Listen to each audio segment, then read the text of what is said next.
Hi everyone, Spider-Man 1991 here to review comics for the week of April 11th, 2012. This is a light week for me. I was only going to get 4 comics. Unfortunately, one did not arrive at my store, so I only got 3 out of the 4 this week. Okay, so first comic is my only Marvel for this week. Scarlet Spider, number 4. Basically what happens is the Assassin's Guild has noticed that Kane is in Houston. While the Assassin's Guild was performing a job, they noticed Kane was in Houston. So they decided to get their revenge because Kane has had a bad history with these guys. Kane pretty much never did do some jobs for them, but he never paid them a commission or fee, and now they pretty much want blood. His blood, specifically. So basically, a bunch of assassins are fighting Kane throughout Houston. They're trying to kill him, but then Kane puts a stop to it by getting in contact with the leader of the guild, saying he'll pretty much do a job for them.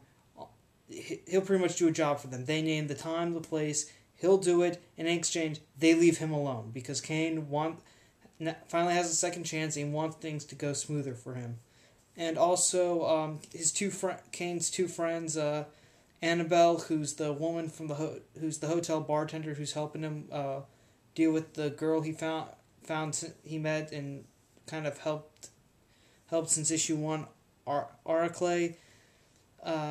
They both see a news report later in the evening about Houston's new Scarlet Spider-Man, and automatically Araclay figures out that it's Kane, and of course now Annabelle figures it out too. So now they know that Kane is the Scarlet Spider. Okay, I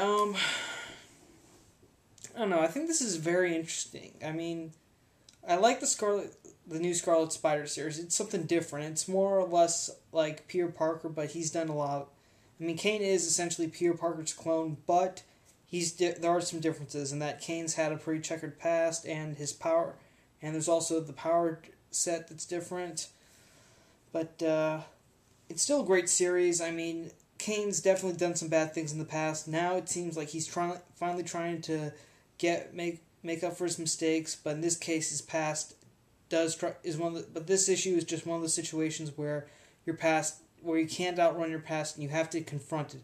And in Kane's case, he now owes the League of Assassins a big favor, which is now what he has to do. And this is my theory, but whenever the hero is stuck in this situation where he owes one of the bad guys a favor, it doesn't turn out so well. It's either they ask him to kill someone who's close to him, or they have him try to kill someone very important, and it's just it's just a little messed up about how it might turn out. We don't know who the League is going to contact Kane. Maybe it will be in next issue, maybe not. I don't know. Something tells me it's not something the writer Christopher Yost wants to deal about lightly. But still, Scarlet Spider is an okay series, and I would definitely recommend picking this up. Alright, now for DC. Only 2 DC comics. First off, Superboy, number 8. This kind of takes place right after what happened in Teen Titans number 7, in that they were attacked by the creature known as Harvest. If you read Teen Titans number 7, then you know it ended with this creature named Harvest appearing. And Harvest basically, excuse me.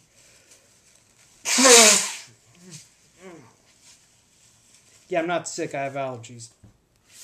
Okay, so anyway, the Titans were attacked by this creature called Harvest, and now it pretty much sort of takes off where it left off, with Superboy dealing with one of the members of I believe, the Ravagers, the team the Ravagers, this guy named Grunge, and Grunge has this ability to kind of adapt his body to whatever material he touches, from what we've seen, it's either like, he can make his arms into stone or metal, but now thanks to Nowhere, he's gotten some surgical implants that allow him to use his powers but not have to touch anything. And of course, Superboy, he's pretty much getting the crap beat out of him because Ravager is actually immune to Superboy's tactile telekinesis powers. So Superboy figures out that Grunge might be immune, but his implants aren't. So Superboy concentrates and rips out the implants. It's not that... It is a little messy, but not huge, like, oh my god, violent messy. But unfortunately, after Superboy beats the bad guy, he passes out too due to his injuries. And then we find, on the last few pages, we find that Superboy being inspected by the villain Harvest, saying that he's ready to be a part of the colony, which is like this big hub, which I guess is this big hub for all of Nowhere's prisoners. And then Ravenger, Rose Wilson, I'm sorry, she's just Rose Wilson. I don't know why I said Ravenger. Probably because, they mentioned the superhero team, and that was Rose's codename. Anyways, Rose Wilson shows up saying that she caught Solstice. And now Harvest says Solstice tells Rose to put her with the other Titans. And that this villain Omen will deal with them later. Will deal with all of them while they leave and they figured since Superboy is a good experiment but he's failed, they're going to leave him in the colony. And on the last page, Superboy wakes up, he finds himself in the colony, and where he runs into Beast Boy. This new universe is Beast Boy and Terra. And I'm very sorry, but this is one of the reasons this issue sucks, is that Beast Boy is no longer green. What the is wrong with you people? He's green! I mean, come on, you can't mess with that! It's just, oh my god! Really? Okay, lost my cool there. Sorry. But that was just one of the last pages. I'm like, wait, that's Beast Boy? What the fudge? Like, oh my god, dude, seriously? But this is just one... Really, this was just a lead into what's going to happen with Teen Titans and this huge crossover they're going to do with Teen Titans, Legion Lost, and then it's going to create this new book called Ravengers. We do get a brief page about, see what Dr. Fairchild's been up to since Superboy freed her. But, yeah, like this book, like the tagline of this book, it just says the Culling Prelude. Yeah, if you are going to get this event, gonna start buying all the books for the tie-in for the Culling, I would recommend it, but if not, you can just skip this issue. Just please go ahead and skip this issue, because, I mean, if you want to see Superboy fight some guy, go ahead, read it, but it's not really that important. It was just for this stupid Culling crossover, which, I don't know, I'm kind of having my doubts about. Mostly because of the whole Beast Boy no longer green thing. In case you're wondering, he's pretty much looks Caucasian with brown hair. That's pretty much Beast Boy for you in the new DCU. Yeah. I'm pretty sure when Dark Avenger sees this, he's gonna comment and write in all caps, and he's gonna be... I think he's really gonna freak out more than I just did. Yeah, so... I don't know, Superboy just... That one issue was just really starting to... It was just a big promo for the Culling crossover. That's all it was. But here's something a little better. Better that I definitely want to say this is Comic of the Week for me. Green Lantern number 8. We start the story arc that is The Secrets of the Indigo Tribe. Basically, Hal Jordan and Sinestro were taken by the Indigo Tribe, and the Indigo Tribe is getting ready to brainwash Sinestro into joining them, while Hal Jordan is stuck in prison with Black Hand as his jailer. So Hal Jordan starts talking to Black Hand, and Black Hand's like briefly harnessing some powers of the emotional spectrum, like all the colors of the emotional spectrum, like yellow and blue, which are hope, fear, and hope, respectively. And then Hal says, like, wait, I thought you couldn't access the green energy. And Black Hand's like, yeah, we can. And he activates, and he does briefly access the green energy for willpower, which is a very smart thing, which is like the smartest thing I ever saw Hal Jordan do, is he reaches out with his ring, and he's able to recharge his ring off the energy that Black Hand accessed. So now Hal Jordan's back, and he breaks out of prison, but there is a side effect, though. Because this is energy accessed by the Indigo Tribe, it's apparently simulated green energy. I mean, it charges to the ring. However, Hal's force field is like the Green Lantern force field that always surrounds them is weakened, and so are the constructs, and Hal Jordan can't fly.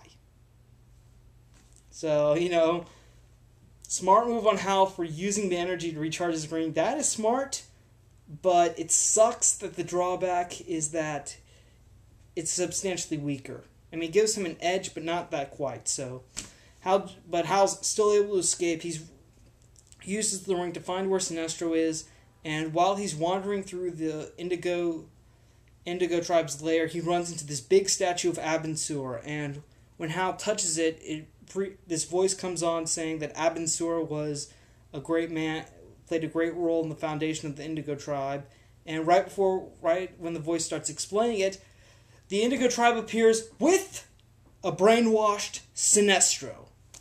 And that's where the issue ends. Well, all I can say is I really do like Green Lantern. This issue kind of reminded me why Jeff Johns is a good fit for this book. It's because, I don't know, it was just ingenious how thought of that. Like, he remembered the Indigo tribe can access different color, all the different ring energies, so he just thought, hey, I'll trick Blackhand. That was pretty smart. And I do like the idea of brainwashing Sinestro, though. I want to see where that goes. And again, we're going to find a lot more about the Indigo tribe.